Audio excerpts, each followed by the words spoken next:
ఆంధ్రప్రదేశ్ ప్రభుత్వం ప్రజలకు పారదర్శకమైన, వేగవంతమైన సేవలు అందించాలనే లక్ష్యంతో గ్రామ, వార్డు సచివాలయ వ్యవస్థను ప్రారంభించింది.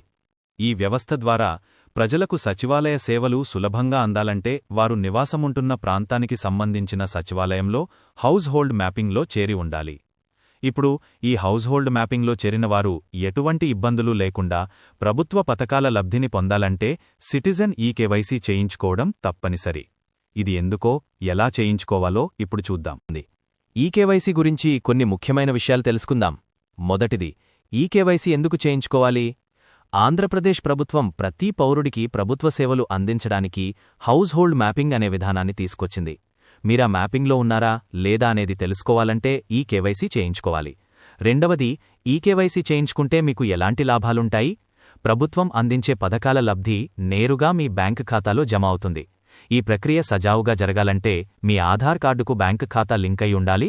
ఈకేవైసీతో సులభమవుతుంది. మూడవది, ఈకేవైసీ ఎలా చేసుకోవాలి? మీరు మీ దగ్గర్లోని గ్రామ, వార్డు సచివాలయానికి వెళ్లవచ్చు. అక్కడున్న ఉద్యోగులు మీకు సహాయం చేస్తారు. లేదా మీ ఆధార్ నంబర్ ఉపయోగించి స్మార్ట్ ఫోన్ ద్వారా కూడా ఈకేవైసీ చేసుకోవచ్చు. మీకు ఈ విషయాలు అర్థమయ్యాయని ఆశిస్తున్నాను. ఇంకేమైనా ప్రశ్నలున్నాయా? సంతోషం. మీకు ఈ సమాచారం ఉపయోగపడిందనే ఆశిస్తున్నాను. మీకు ఇంకేమైనా సందేహాలున్నా, మరిన్ని వివరాలు కావాలన్నా నన్ను అడగండి. నేను సహాయం చేస్తాను.